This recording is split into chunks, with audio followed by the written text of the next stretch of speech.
Jewish Insights with Justin Pines on JBS is made possible in part by the clubs at Pearl River, New York, luxury rental communities for ages 55 and better, now leasing Phase 3 at the Reserve, and the B.L. Manger Foundation. This special series of Jewish Insights on Pnimiut HaTorah, the inner wisdom of Torah, in celebration of Shavuot, is brought to you in part by Share.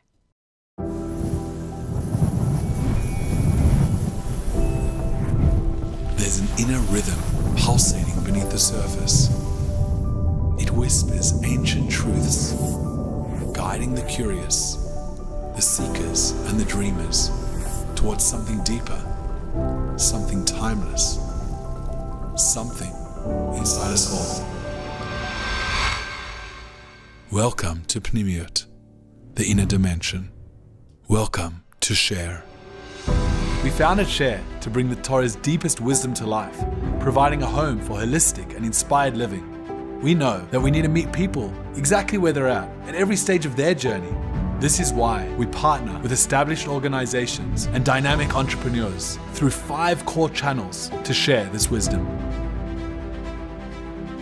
We believe the future of Pnimiut lies in the hands of those who live it, learn it, and teach it. That's why we are dedicated to amplifying the voices of scholars and nurturing and empowering the next generation of leaders. Learning is at the heart of everything we do. Our goal is to equip schools, organizations, and educators alike with the tools they need to share this meaningful content with their students and community.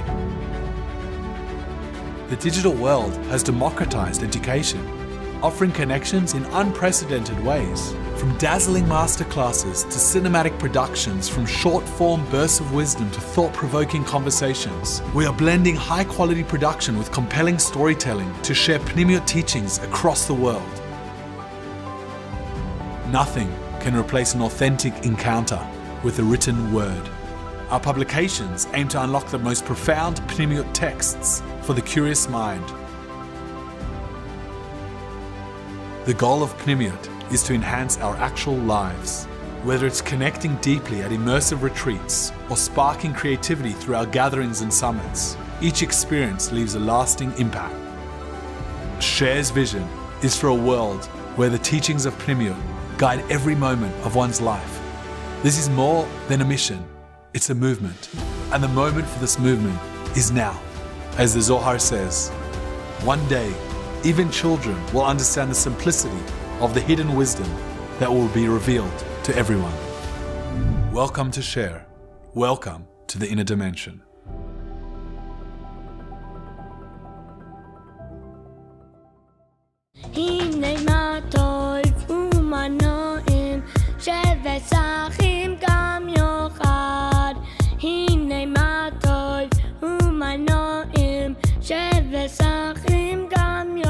Shalom and welcome to Jewish Insights, where we continue our exploration of the inner dimensions of Torah, Pnimiut HaTorah, as we make our way towards the Jewish holiday of Shavuot, where we celebrate receiving the Torah at Mount Sinai.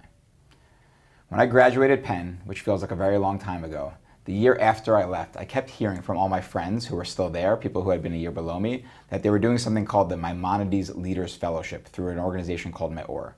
I had never heard of it, and there was all this buzz. People were excited, they were talking to each other about it, and it felt like I was missing something.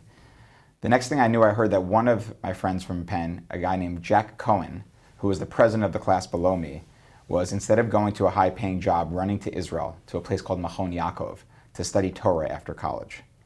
A couple years after that, when I was in Harvard Law School, my friend Ian Glastein, who was working at Goldman Sachs at the time, and had also been at Penn with me, told me he was leaving Goldman Sachs to go study Torah in Israel, also at Machon Yaakov. Around that time, when Ian left, I was at Paul Weiss, the law firm in New York. And Paul Weiss very, very graciously, and I'm thankful to this day, offered me the opportunity to take a mini sabbatical to go study Torah. At the time, I was looking at different opportunities in New York, and Ian told me, I'm going to pray for you to lose your apartment so you can go to Israel. Because I had said to him, I'm not going to Israel. I have an apartment here. What are you, crazy?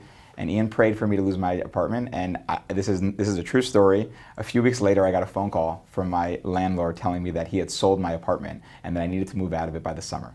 And so, by however you want to describe it, for me, the words of Ian to Hashem, that summer I had the amazing opportunity to go to a place called Machon Shlomo, a yeshiva in Har Nof, where I had the most impactful experience. I met someone named Rabbi Matisyahu Rosenblum, may his memory be a blessing, who I got to learn with every day. I first discovered two rabbis whose Torah completely shape everything I think about. Rav Shlomo Volbe, who wrote the book Alei Shor. There's a picture of Rav Volbe at my desk in my office over my shoulder. And Rav Eliyahu Dessler, another Musar giant, also from the 20th century, his sefer sits at my bedside. And those two people are massive influences of mine. I discovered both of them that summer in Har Nof. Also that summer in Har Nof was the first time I had the opportunity to learn and sit with my guest today, Rabbi Beryl Gershenfeld. Rabbi Gershenfeld is a distinguished educator, leader, and visionary in Jewish education. As the founder and president of Meor, and also founder and Rosh Yeshiva of Machon Yaakov and Machon Shlomo and Har Nof, the two yeshivas I mentioned, both in Israel, Rabbi Gershenfeld has guided countless students towards a deeper understanding of Torah, leadership, and personal growth. His unique approach blends profound Torah wisdom with practical insights, making timeless teachings relevant for today's world. I will say that just before Passover, I was getting my pre-Passover haircut, and the person sitting in the chair next to me heard me talking about Rabbi Gershenfeld and said, I have 3 kids who went to college. 2 of them discovered Meor, 1 of them did not. The 2 that discovered Meor completely changed their lives. Judaism is a massive part of their identity today, and I'm so sad the 3rd didn't have a chance to encounter Meor when they were on campus. In the next few minutes, I'll explore Rabbi Gershenfeld's unique approach to educating our young adults today, the transformative power of the hidden wisdom of Torah, and discuss how its wisdom can inspire us and activate us and elevate us as well. Rabbi Gershenfeld, welcome. Thanks. It's such a pleasure to have you here. I don't know how we're going to do this in an hour. I want to talk to you for 100 hours, as I always do. I'm so thankful that on your trip to America, you're spending a few minutes with us. I think before we get into all the things I described, I think it's important for you to introduce yourself. Not everyone here might know you. Share a little bit about who you are and how you came to be where you are today. Sure. Beryl Gershenfeld, in an earlier relationship to self, I was Bob Gershenfeld. I grew up in Philadelphia, suburb of Philadelphia, Abington. Parents were, I think, classic Jews of the 20th century. Both were very proud to be Jewish. We went to a conservative synagogue. It was clear that they were proud of their Judaism, and that meant being smart, being successful, being a good person. And I grew up in that house proud of being Jewish, but not clear of what that message and what that legacy was.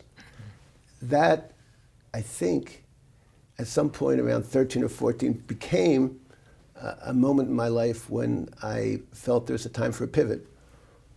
Mom and Dad said, you have to marry Jewish. And I kind of looked up and said, well, why exactly? I don't really understand. You saw that grandmom and granddad kept more mitzvahs, were more observant. Next generation is less observant. Don't you see where progress is going? I was kind of an evolutionary Darwinist of this philosophy and said, don't we see where we're going? And then the process of maturity came in, and I thought myself about how does one become a good person? How does one make sense of the world? And I think those were 2 ideas growing up in a family. My mother was a professor. My grandfather was dean of the College of Pharmacy and Science. I knew that wisdom was crucial. And second of all, I knew because my parents were good, and that part of the legacy of Judaism came to me, that being good was important. I didn't see how to be good. I didn't see how to be smart. And I began my own quest, which began a quest for what's the meaning of life, which became a quest of what's the meaning for Judaism in the 20th and the 21st century. That's the quest that I'm still on. And to describe, I grew up, my grandfather's bar mitzvah gift to me was letting me look in his microscopes and see the different complexities of the world. And at one level you see that the world looks boring, inert, uniform, a drop of water. It doesn't look very interesting. All of a sudden one turns a microscope on. You see it's got life, it's differentiated, it's interesting. You look deeper and you see you can tell parts of what that amoeba looked like, parts of what the animal looks like. And that became an aspect that I knew clearly that the world is not based on intuition, on emotion. It's based on wisdom. We have to study it and grasp onto it. And that became a process of what does Judaism mean and how does it relate to my life? And I pursued that. I pursued it in many different ways. It happens that I was in Philadelphia, so I went to a high school program at Gratz College, continued that on and studied at the Reconstruction Seminary as a high school student. This comes in Philadelphia. Went to go to the Jewish Theological Seminary, again as a high school student. Had an interaction with Professor Heschel and was carrying on. How does Judaism talk to me and how does, I guess the two things, one is, first is, I always remember this moment sitting in the Franklin Institute and the astronomy and looking up and them telling us that there's 100 billion universes out there. And I said, wow, the world's really big. I want to be smart, but what information is really important that's going to help make these 100 billion universes relevant? Why are there 100 billion universes? How do I relate to that? Second of all, I'd had parents, friends who were professors of Ming, Chinese history.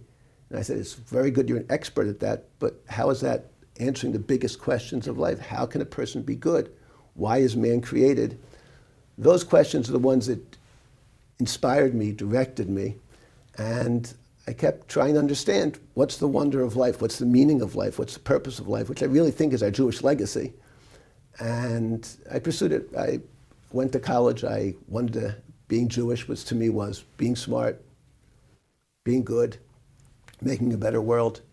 I took classes in econometrics for my economic side, the first time with the intellect we could understand money supply, M1, M2, Milton Friedman years.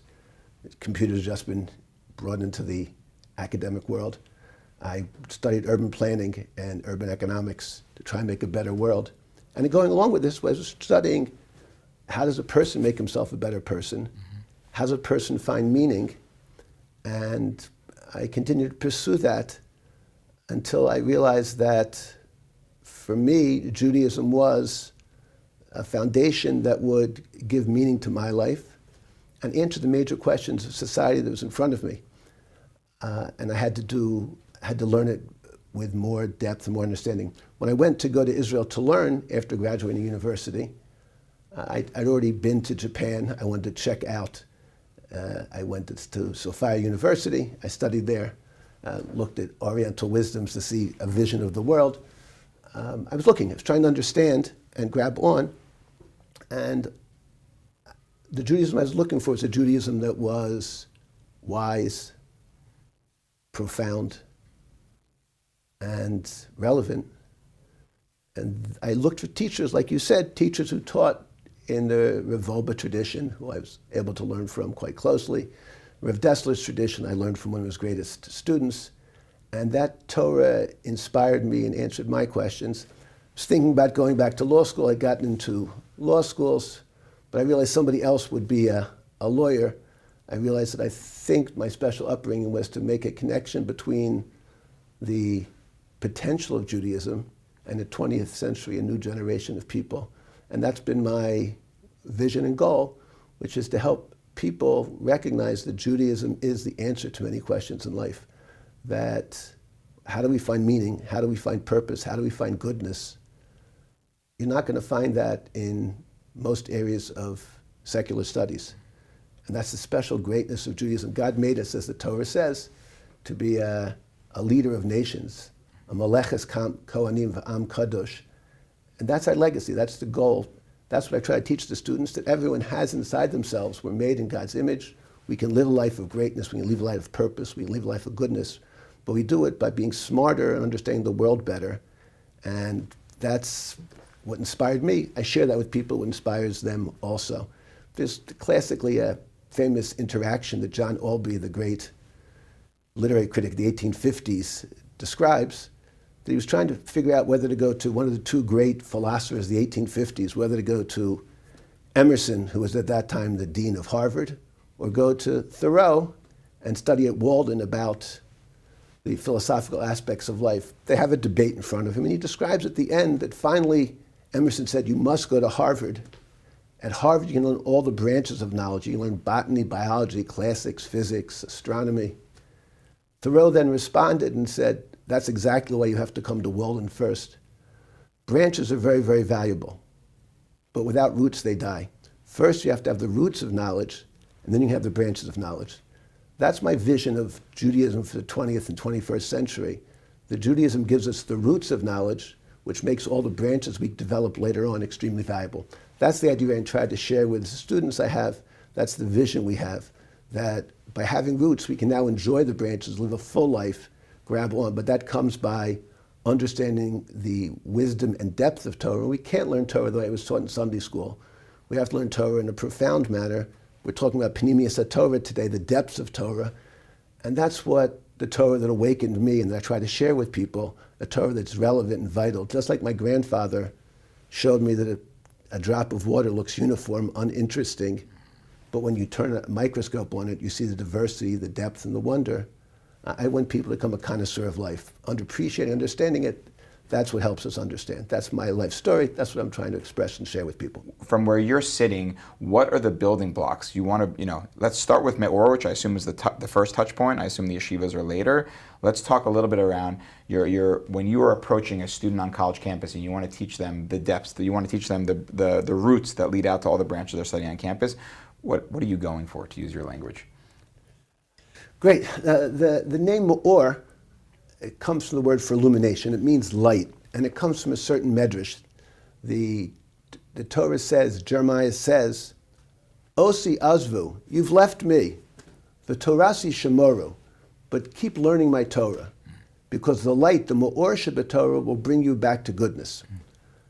That's the theme that inspires us in Meor, that even if you don't know there's a God, and you've lost it, God said there's a way back to us. And the way back is through intellection. It's through understanding. It's through grappling with life and texts. And it's a special aspect. How do you guard the Torah? Shomoru, it's a light. Light symbolizes, it's not just learning Torah, it's learning a provocative Torah. It's learning an energized Torah. The idea of light is, I think the first thing God made is light, to tell us the first step of life is light. What does light do? Light has the ability that God said, let there be light, and it was good. So that's the first step I see with somebody, that when we're in darkness, if I couldn't see you right now, it was dark, I'd feel uncomfortable. I wouldn't know what the reality is. I wouldn't know how you're smiling at me, how you're relating to me, what are you doing? All of a sudden we turn a light on. What does light do? It reveals reality. I get to see a broader picture of the world. I get to see a reality that was hidden from me beforehand. That's what God says. Jeremiah says, left me. Okay, you've lost me. I'm a profound idea. God's deep. How do you get back to me? Let's find the light in the Torah. Let's find ideas that reveal reality, that helps you integrate and involve yourself with the world outside of yourself. And that by step is going to get us back to understanding God and Judaism and Torah. But we're trying to find that profound, deep Pnimius Torah, that Torah that's a light that gives me expanded reality. The vision is, why do we light Shabbos candles? It's the same idea. We light Shabbos candles, Maimonides says, to give us the joy, Medrash says, to give us the joy of Shabbos. Why is the joy of Shabbos by lighting Shabbos candles? Two understandings from the Morale, one of the great commentators of the late 1500s, who explained Pnimius Torah, the depths of Torah. One, he says, is it gives us this broader reality. Man is made, we're hardwired, then we understand more, we're happy, because we understand the world in which we live. When we're in darkness, we're in fear. Mm-hmm. Light brings us wisdom, brings us strength, brings us understanding, that brings us happiness. Second idea of light is, why candle? Why is it we enter in Shabbos? My kids always complain that, why is it that we light Shabbos candles to give us joy? My kids would be much happier eating Ben & Jerry's and Dunkin' Donuts. Right. Like, why do we, what's good? And the answer is because there's a profound joy that's better than Ben & Jerry's. You can eat Ben & Jerry's on Shabbos, but the profound joy one is an expanded, broader reality. And that's the Torah we have to get, that a person becomes through the Torah we learn, we understand more about the world and more about God. Second of all, we look at a candle, and you said the show will be around Lag BaOmer time. Yeah. Lag BaOmer is one of those holidays which is, everyone takes wood. And how do we remember Shem Bar Yochai, the person who perhaps is the hero of Panemius, the depth of Torah? How do we celebrate his life? By taking wood and turning it on fire. What's that idea? The idea is that you take something that looks prosaic and mundane, but what's more dead than a piece of wood? And the kids will put in tires, anything else they can burn. And all of a sudden you light it and it releases its energy. And it gives out an amazing power, and you recognize that life is not supposed to be mundane and prosaic. Life is supposed to be wondrous and exalted. That's what a Jewish life is. We're trying to be connoisseurs and enjoy life. So the second reason we light a candle is because we self-actualize. That's the word we're going to use.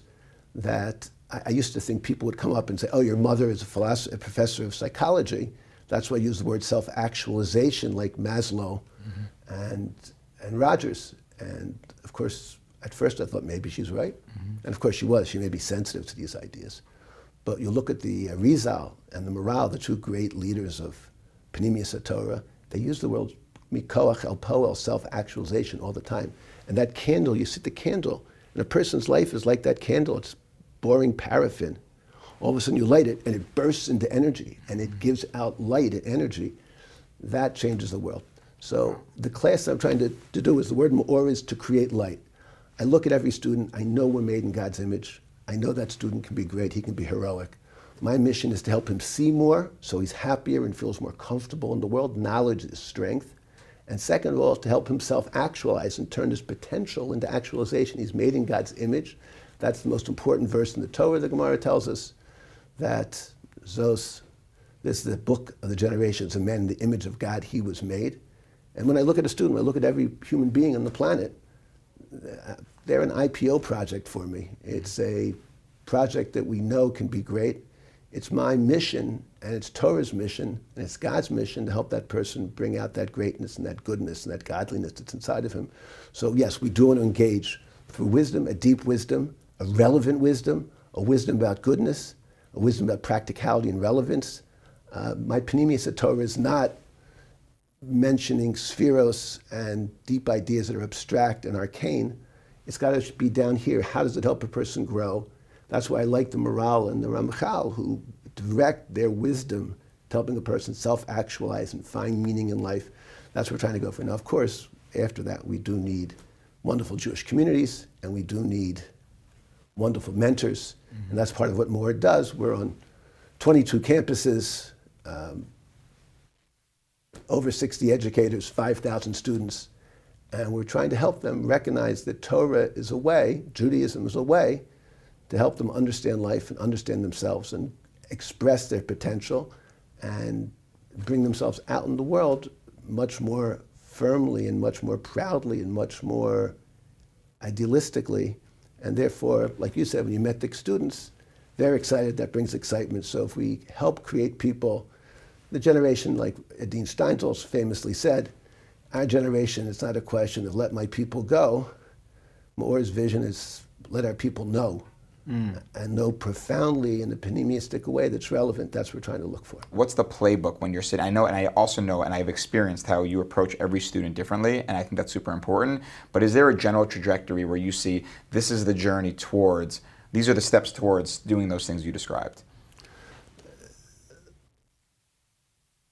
Yes, and like you said, no. The general idea is to allow a person to grapple with ideas that affect his life. As you said, we share a intellectual, spiritual hero, Rabbi Yisrael Salanter, the great ethicist of the 1880s, who understood that Torah is not, there are different missions in Torah. We can talk about that in different ways. One mission of Torah is to connect to God, and that's the Isaac vertical vision of Torah. There's another vision of social activism, which is a vision of Torah in a horizontal sense, Avram's vision.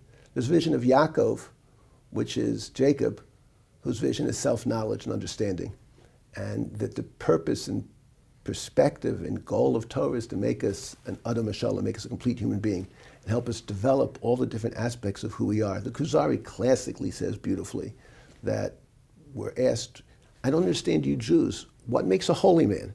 I understand in certain religions a monk is a holy person. He gives up the physical world. He takes some vows of poverty. He takes some vows of celibacy. But you Jews, you rejoice in having children. You rejoice in having good Sabbath meals. You rejoice in being wealthy. Well, what makes you great?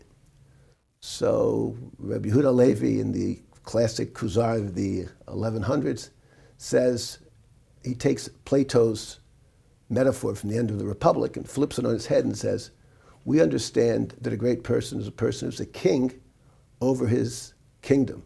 Just like a king knows how to take care of the proletariat class, the middle class, the intellectual class, the military class, and bring them all together to make a great state, a human being is a person who brings all those aspects together to make himself a great person.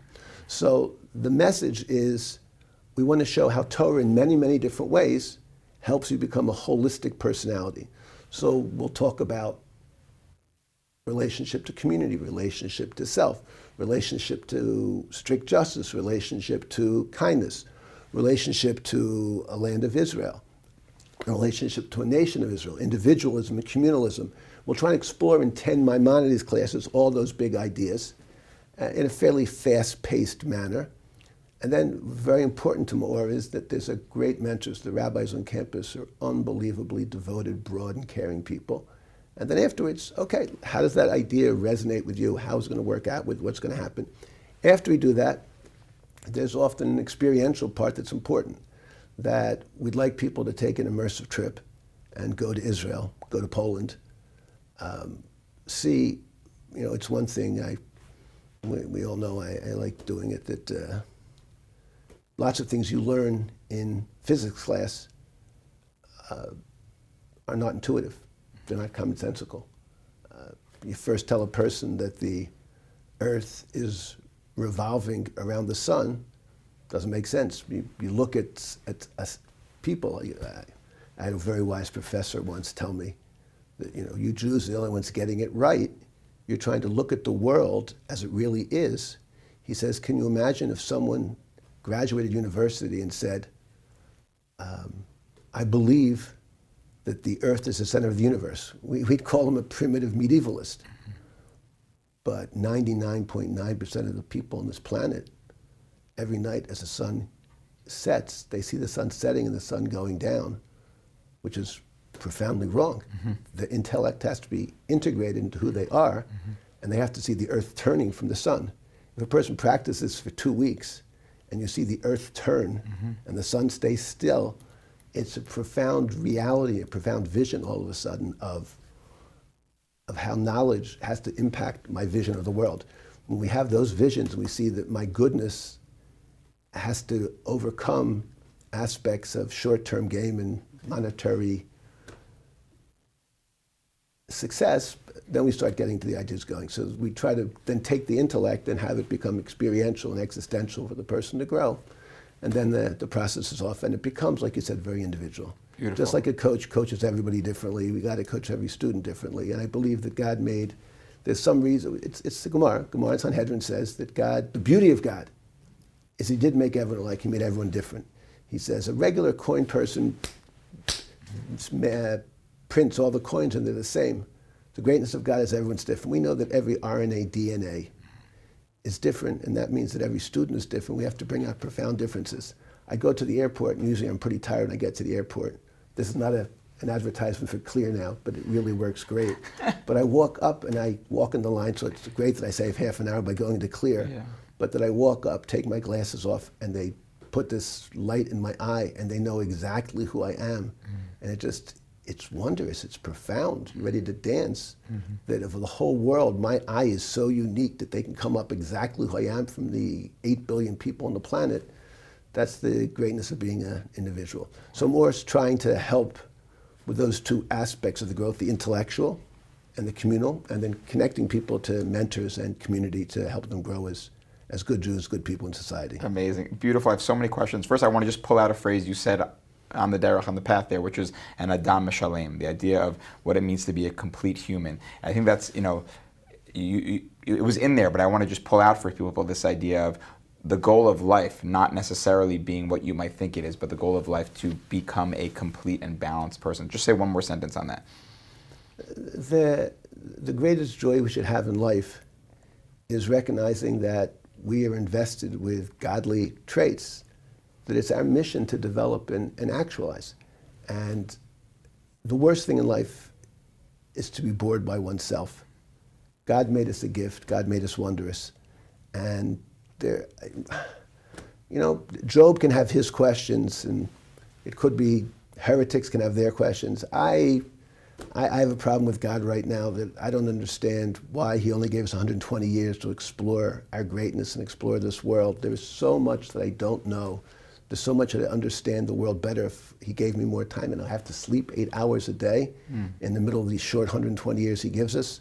So that understanding of the fact that the word Adam, again in Pnimius Torah, comes from the word, the morale tells us, comes from the word dirt. The essence of dirt, Adama. The essence of dirt is there's nothing cheaper than dirt. A human being, Freud is right, a human being by himself is a hedonistic id monster. But we sit down and develop the gold and the silver and the diamonds that are placed in our piece of dirt, then the world becomes very valuable. Mm-hmm. The Indians thought they made a great deal selling this island here of Manhattan for $24. Now you can't park your car and have a meal for $24 because it's been developed and brought up. Being an Adam Shalem is recognizing all the reservoirs and resources God put on us and helping develop that and having a great time in life, developing those aspects. And just, we grew up, I had a good Jewish mother.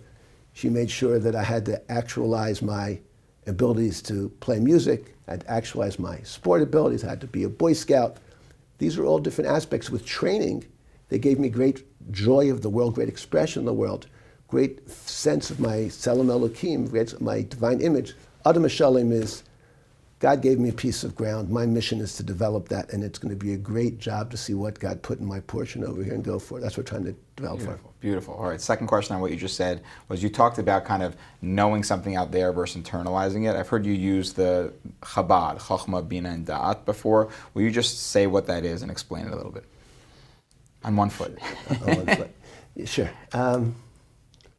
There's 3 dimensions. And again, we're not talking about Chabad on campus, but it's the same word, which I assume that it came from there. Right, yes. It's an acronym, please. It's an acronym, right. So the idea that is solid Torah, Pnimius Torah, is that a person has to develop 3 different types of wisdom, and they're all, to be a complete human being, you have to have 3 different types of wisdom. One wisdom is theoretical, rational wisdom, to get an idea clear. But to take a metaphor, I want you not to smoke. So you'll read the Surgeon General's report on smoking, and you'll find out how smoking is evil for your lungs and bad for your veins and bad for your arteries, and you keep smoking. Because intellectually you know it's true, but you haven't integrated it into who you are as a person. The second level of thought is the ability, which is complex, to develop an aspect called Bina, which means to build up the knowledge and make that knowledge more practical, more concrete. And therefore, to develop Bina, you have to think about what does it do when I smoke? Why do I smoke? How does it clean myself? How do I love life? You have to go see a person who's dying of cancer and let that experiential knowledge come into you. And then maybe at the second level, you might have Chachma and Bina, and now you will still smoke, but you'll be emotionally upset when you smoke, and I'm going to be distraught about that. And then Das is the final experiential knowledge. I feel it in my fingers. I resonate with the world that I'm not going to smoke. It's a bad thing. How could I harm my body and bring it out? And that's the ability from experiencing the world and understanding knowledge deeply that I can become an Adam Hashem, bring all 3 of these types of wisdom together.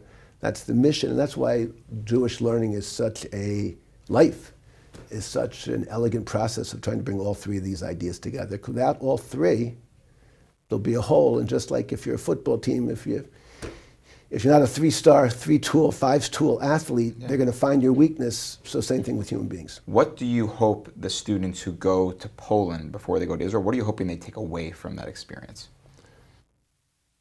Experiencing Poland, experiencing a part of our history, and facing the fact that people can be truly evil and that there's culture we're not connected to, that helps ideas become real. Because no one goes, here I am. Everybody goes, here I am. Mm-hmm. We know that instinctively, universally, we are what we take into the heart and we experience. So Poland is one of the different ways for a Jew to connect to what it means to be Jewish. That we've got Israel, we've got Poland, we've got America, there's lots of places to go. That's what we're trying to go and understand. And in the Maimonides program, which is very important to us, that two of the programs are experiencing Shabbos and seeing exactly what Shabbos means and what Shabbos does for you. We like to go to weddings and like to go to circumcision, so you experience what the Jewish life cycle is. And of course, we understand and explain it. So we want Judaism to be meaningful and expressive to you. But all these things, I hope this works. We'll see if it goes over here. But when we were in high school and we learned Bernoulli's principle, that if you pass wind quickly over a surface, it creates lift. You're reading that physics and you go, that makes no sense. Like there's 64 pounds of pressure over here, and all of a sudden, I put wind over it, and that takes care of the 60. I'm not blowing 64 pounds of pressure. So, I think many of us, if I told you, listen, I'll explain Bernoulli's principle to you in an hour, and then I want you to get an airplane, if you understand it, you would never get in an airplane. Right. The theory, but when you see an airplane fly, you go, oh, I see it's profound and it works. So that's the experiential das part of Meor that we're trying to share with people. And therefore we have to have this total intellectual package of Chachma, Bina, and Das to help a person develop and become the person he's supposed to become. Beautiful. And we mentioned Israel. I want to talk a little bit about, I know, everyone has changed by October 7th, but how has October 7th changed what's happening and what you're trying to do on campuses right now? October 7th was a profound wake-up call for college students that the simplest issues of right and wrong, of massacres and horrors, are not seen by many people as being massacres and horrors. There is no moral code. If I let this go, then the world is a jungle. We've sunk back. October 7th made Jews understand that we always thought that we're part of society and that we can be Jewish and American at the same time. And people profoundly understood that standing up for Judaism takes some guts, and it is different from just being American, and we have to fight for our rights of what's going on. Third of all, Jews are people of knowledge. When everyone's saying, you're committing genocide, why are you Jewish, why are you standing up? We want to have answers to those questions. So since Meor is based on answering people's questions, and we don't talk about, one of the things is, and maybe it's the Poland clip, I don't like talking about I should be Jewish because of the legacy that was left behind. Mm-hmm. I should be Jewish because it's good for me, because it helps improve my future and helps improve the world's future by being good. So that's the moment over here that we don't call it responding to anti-Semitism on October 7th. It's pro-Semitism. Why are we Jewish? Why are we willing to sacrifice for this? What are our ideals? What's going on? So it used to be you had to be smart to ask about Jewish questions. Now you have to be dumb or a coward not to ask Jewish questions. So there's been an amazing overflow of student interest in Jewish ideas and Jewish knowledge to respond to these questions and to figure out how do we deal with a post-truth generation? How do we look for truth? What is the truth? What are the foundations of my life? How am I going to build a meaningful life? And there's been a huge influx at Meor right now. The students are coming, probably a 50% to 80% increase. People want to have answers, people want to have wisdom because they know it makes them strong, and they feel in their guts that the propaganda is not true. Mm-hmm. But they're not trained to respond to the propaganda. They need sophisticated, relevant knowledge to help them understand. And this overflux, we've increased our trips twofold. We've brought in new educators at Columbia, at NYU, at the hotbeds at Penn, to try and help our students respond to it. everyone can be a hero right now. The students know it's heroic. We have to save our Jewish society. We have to save a Western world philosophy, and that's based on morals and ideals that are going on. This is a moment when everybody, if really, Meor is to try, and Judaism is to try and says, you're an Am Kadosh, you're a nation of passion, passionate connection, and you're a Mamlechas Kohanim, you're a group of leaders, Rashi says, of how to lead a better life. And we all recognize that we Jews have to take the lead on how to lead better lives, and that makes Judaism very, very important to us. Beautiful. And therefore, it's a time for everyone. We rabbis have to be heroic, the students have to be heroic, donors have to be heroic. There's a huge need for money right now. There's a huge need for helping our next generation become better, and that's what Meor is trying to respond to. Beautiful. A few things there. One, I just want to pull out if it wasn't obvious. When you're saying educating, preparing people, you're not saying they need to be able to rattle off the Balfour Declaration to beat someone in a debate about the history of Israel. You're saying they need to connect and understand their Jewish roots to understand what the Jewish people are about, and that's what's going to strengthen them. Is that correct? Yes and no. Okay. You'll learn that I take great pleasure in telling my students that I try and teach them to say four-letter words. And one of the four-letter words that I love dearly, which Pnimius Torah loves dearly, is the word both. So I've heard you say that. Amazing. So our pro-Semitism seminars do with both. We do with how can you respond to their propaganda about Israel and the state of Israel and our right to exist, but that's not enough. Mm-hmm. We have to be able to respond classically to Torah values and Jewish values, and that's the second half of the program.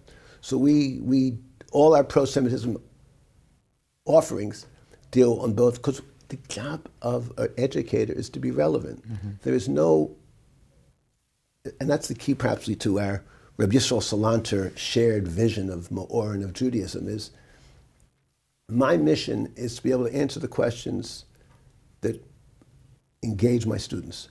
The questions of society are what Judaism has to respond to. We often did a Sunday school, and they're telling us stories about what happened in days of old, and doesn't relate to us, didn't relate. My mission of Torah, if you've got a question about the Balfour Declaration, let's talk about it. That's part of Judaism. Part of Judaism is being wise and being broad and being understanding and helping give people the idealism to make a better world. Now, of course, I'm not going to end there. It has to go on to be a second class about, okay, so why do we keep Judaism alive? And what's our connection to God? And what's our connection to Israel? And what's our connection to self? And we're going to go through it. But whenever you try and get me into a binary decision, I'm usually going to tell you it's a both. I may be a little more nuanced and say this is more important, that's less important. But right now, if my student has a question, and that student can be as crass as how do I make relationships better and date better, to profound, how do I connect to the divine better, to the prosaic, how can I be successful in business? We have mentors, we have mentorship programs on how you succeed at business. Mm-hmm. And how do you develop, they're called the J-Biz programs, and that's part, my Meor's mission is, and it's God's mission. I am just, Henry Haney says, God couldn't be everywhere, so he made Jewish mothers. Mm-hmm. Well, in this generation, God can't be on Jewish campuses, so God can't be everywhere, so he made Jewish Meor educators to help sit down and make a person a great human being, that Adam Machon, that great human we're talking about. So if it bothers you, it's going to bother me. I'm going to try and respond to it and answer it. Thank you for clarifying that. I love that. I want to pick on two words that I've heard you say, and I just open up a little bit. You referenced truth a little bit, and I know another word that I've heard kind of around you is the idea of Masorah. Right, so there's clarifying truth. There's also this idea of something being passed down. And I joked with you in the green room before. I've been in a class with you before. You'll say, "Turn the mic off." Right? There's this idea that there's kind of like we talk about hidden wisdom. There are these things, these moments of truth that are passed down, and that it's the importance of having a chain. Talk to me about truth and Masorah a little bit. Okay, and we'll do it. You told me to talk about Pnimius Torah, the depth of Torah. Let's do it in that lens also, and put them all together, perhaps. Basically, if as a 14-year-old boy, I would look at the world, and the world was, the question is, Rabbi Yehuda Levi says, where is God? I see a world of cause and effect, a world of science, and I don't see God anywhere. And the search for truth is to find the divine in all the details. That we as Jews understand that life is one big message from God, and we're looking for where is the truth, where is the image that God is expressing to us. So the beautiful idea in the Torah is, all through the beginning of creation, is a profound, profound idea. God says, let there be light, and then he made light. And God says, let there be water, and I make water. And God says, let there be dry land, and he makes dry land. The question, of course, is why does God have to introduce everything by saying, God said, and then he created? So this first deep idea is that to teach us that everything to be created has to occur twice. It has to occur once in thought and once in action. That's what Meor is about, that we first, let's talk about what the wisdom of Judaism is, the wisdom of the world is, and then let's bring it out to action. So God teaches us this binary aspect that we have to speak and then do. Deeper, though, is that God spoke, and that means, what do you mean God spoke?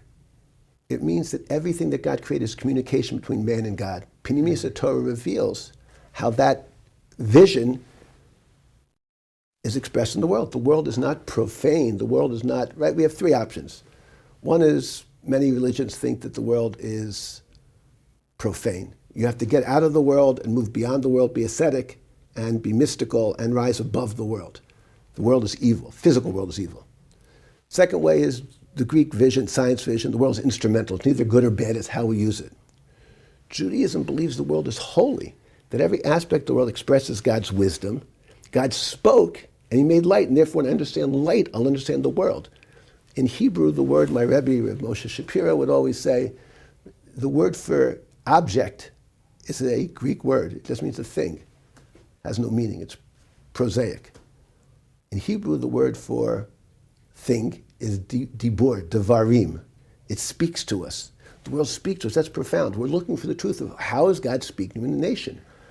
I look at the world, and there's a reason why God made the world, the earth circling on its axis, why it's going around the sun, why the sky is blue, why is the grass green. Pnimius Torah wants to understand these questions, and that's one catalyst for studying Pnimius Torah.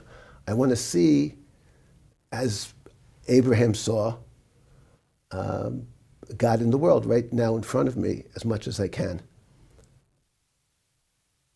A classic Vilna Gaon, one of the great Kabbalists and great Jewish leaders, he says as a verse, Am nava v'lo chacham.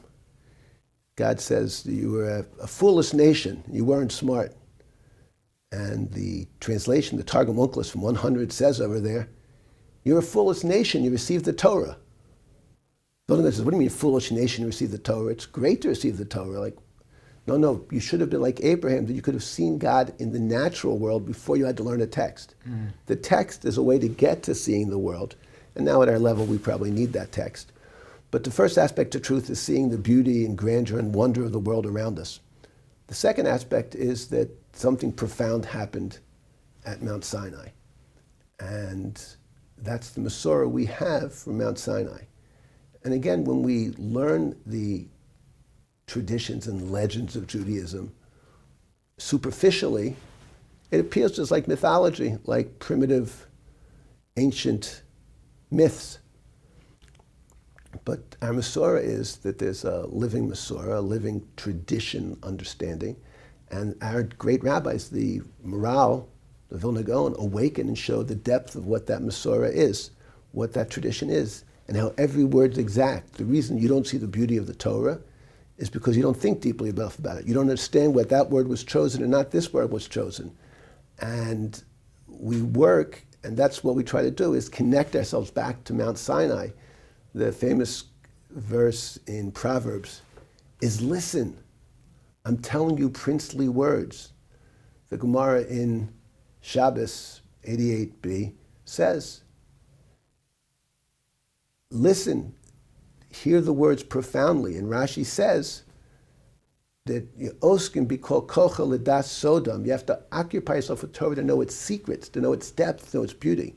To say the Masorah is not just you can come to a Passover Seder You can come to a Shavuos night, it looks mundane.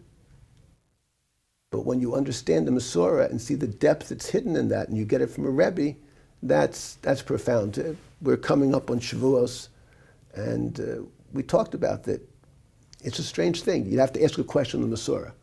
If I was sitting down and saying, you're running a kindergarten class, what would be the symbol you'd have your children come back and share with their parents about what Shavuos is? It would be lightning, it would be thunder, maybe the 10 Commandments. But in the Bible, and the way it's expressed is, it says you offer up 2 loaves of bread. How prosaic, how mundane. Mm-hmm. That's what Torah is. So the Zohar explains deeply that the 2 loaves of bread are the same symbol we have with the Shabbos table, that we have 2 challahs. Every Shabbos we have to have 2 challahs at the table. And why do we do that? It says because a Jew has to know that what's Torah teaching him? Torah is teaching him that there's 2 perspectives that give you energy. Wheat symbolizes something that gives you energy. Bread symbolizes something that's potential to be great, but you have to use a lot of creativity to turn that wheat into bread. And we have to take that bread and we put the bread together, and it says there's 2 ways the Torah was going to give you energy.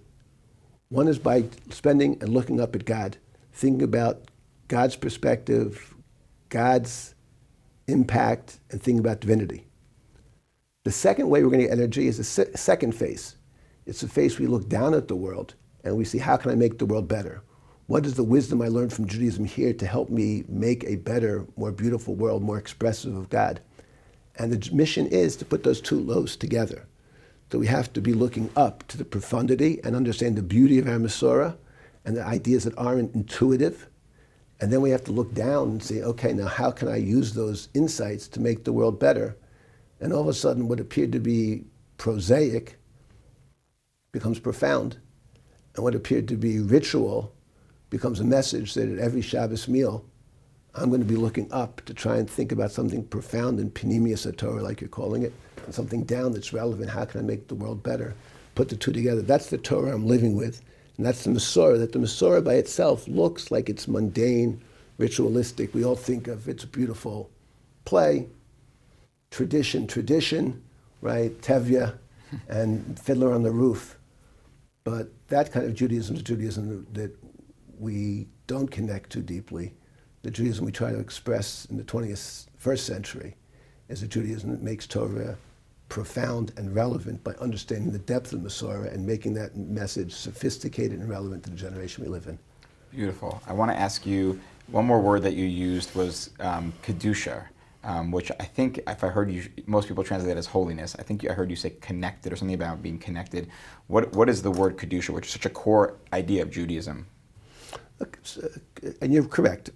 Like many, many words in Hebrew, our words have been mutated by a Christian English language that doesn't express the beauty of the Hebrew words. Every Jew starts, and I say shalom to you. So we translated hello, but it doesn't mean that. The rabbis made a decree, brachos nun daled amud aleph, that when you greet 2 Jews, you have to say shalom, because you talked about being an adam hashalem, being a complete man. Same word. The way the Jew starts is, are you complete? And then you said, I'm complete. Now we have a conversation. We framed Judaism not in hello, which according to Oxford English Dictionary, we don't know what it means. It's a greeting. I check whether you're brain dead or not, right? That's all I'm doing. But shalom is, are we becoming complete together? And you're saying you're asking a question of someone when you say shalom to them. Or giving them a blessing. Or giving them a blessing. This is our goal we're working like for. Shalom aleichem, may you be shalom, may you be complete, Adam Hashalem. And that's where our interaction is now framed by that. I'm trying to make you complete, can you imagine anything better than that? I'm ready to hug you right now. Come on, we have to go talk about depth, right? It's like you see someone, the first thing you say to them is, are you feeling complete today? Or I wish you're complete. Right. So the Gemara in Kedushin, Daf Beis Amud Beis, Tosfos asks the question. And people think, and maybe there's even a language that appears that Kedusha means separation, which is what, again, Kuzari talks about with non-Jewish world, that the physical world is evil, we should separate from it. Now, of course, Kedusha can't mean that separation, because the I don't know exactly what the source is, but we know that wine, women, and song get people in trouble. But in Judaism, when you make Kiddush, when you make this word for holiness, you make it in the most Dionysian liquid, wine, that inebriates and connects you to the physical world. It doesn't make you separate. Kiddush, you can say Kiddush your whole life, just saying words, and you've not fulfilled the mitzvah of Kiddush, which is to sanctify and connect to the physical world. A wife, when you marry it, the mitzvah is called Kiddushin, it's called holiness. And Tosfos says, you're not separating her from you, you're connecting her to you. So in Judaism, Kedusha means that's the purpose of all mitzvahs. All mitzvahs are here to connect us in a passionate way to reality. And again, that's a mindset we have to have. That Judaism is not talking about separation from the physical world. It's talking about passionately connecting to the physical world in the correct way so that we live a life of connoisseur joy. And they're trying to go for. And that's the major, if there's a word that we should probably develop at some point, that when you speak Hebrew, the job is not to speak Hebrew, the job is to live Hebrew. When you recognize that I'm saying shalom to you and you're saying shalom to me, that's a different conversation. When I sit down and realize that every mitzvah is making me kodesh, it's passionately connecting me to the physical world in a way that we resonate, then we've got a vision of what Judaism is supposed to be. And that's Panemius Torah explaining to me how to make Torah relevant and profound. So just to make it very practical, and we'll close with this. So someone, right before we came on, we both made our blessings on the water here. So just talk that out. How is that a moment of Kedusha? What is the act of saying the blessing on the water? What's happening there? I'm connecting So I'm obviously sitting down and taking a moment, and I'm saying, it's amazing. Shakol, everything in the world is made through your speech, like we talked about speech. I'm recognizing that the most prosaic, mundane aspect of drinking water comes from your word, and there's a reason why you want me to recognize a connection to the physical world. God did not make me. God could have made me that we would just learn Torah and we would be energized. Doesn't work that way, the Kuzari says. You have to drink. If you don't drink, you're going to die, which tells me I have to be connected to the physical world. So shakol niyeh bidvaro, everything is an expression of your goodliness and your wisdom. Let's get back to the two. So when I make my blessing, I know that goals of Judaism, the goal of Meor is two things. We want to be smart, we want to understand the world well, we want to be good. We recognize that God is helping me appreciate and develop a good life.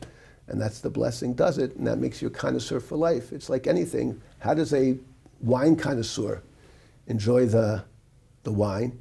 He thinks about it a little more, he smells it a little more, he looks a little bit more, and then he enjoys it a little bit more.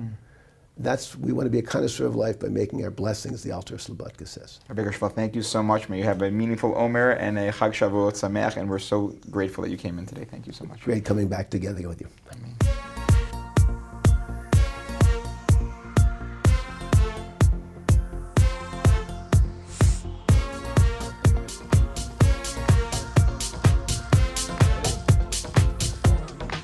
הנה מה טוב ומנועים שבצע